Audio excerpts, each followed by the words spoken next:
gawe kok ya teko PLN. Nyambut gawe ten pundi teko PLN. Mbok teng PLN. Tengi po meteng apa kekrek lambemu engko. Kenal kowe tegese karo Mas Dodo. Alah aku ki ora umuk reng, tenan. Mas Dodo iki kancaku SMP. Oh, ndek ben ki sekolahe awor Mas Dodo SMP. SMP. Terus Mas Dodo lulus SMA. Ya terus SMA kuliah. Lah terus kowe SMP Meteng. Mas Dodo, saiki sukses kowe Mas. Zaman SMP mbelingi ra umum. sapa? Dodo. Jan.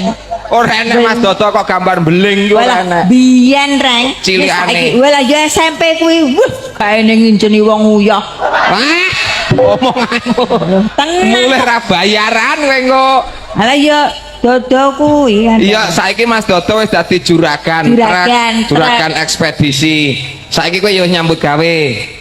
Nggih, nyambut damel Mas. Kejaba nyanyi. Nggih, pangapunten lho Mas Dodo, lah jenengan dadi juragan tenanan Mas. Ngerti aku nglamar rene timbang kula nyambut gawe nek awan aras-arasen. Oh, saiki wis nyambut gawe apa to? Tempe LN. Sik. Mas Dodo juragan ekspedisi.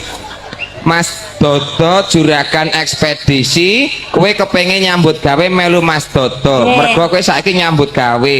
Nyambut gawemu Tempe LN. tempe. Sik, kaya tau kenal kuwi aku kantore. Nggih, dadi nggih anu Mbok yo dateng PLN ngono lho. kok ya enek wong nyambut gawe kok ya teko PLN.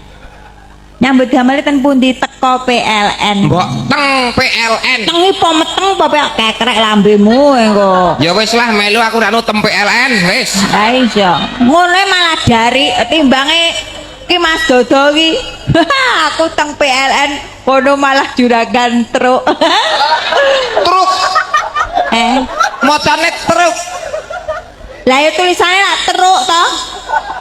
Wow, lah wong ki ra genah. Tulisane truk. Lah kowe kan nek dodol kae aliwak pitik sing digulung kan nek kowe ngarani apa? Kentuki. Kae Kentucky ya Sing nyok. dodol aku po kowe tak tapuk ya. Sing dodol ki kowe nek tulisane ki pancen ngono macane Kentucky. Kentuki ya reng. Wah, mula laris dodolmu ning pinggir dalan angger Mas Dodo liwat, Mas Dodo Kentucky ayo. Santen aku. Sing penting lak laris nyambut gawe halal. Wong Kentucky kok iso nggon ngonoan. Ha ya ora apa-apa ta wong kabeh yo sing digoleki yo ngonoan dijal.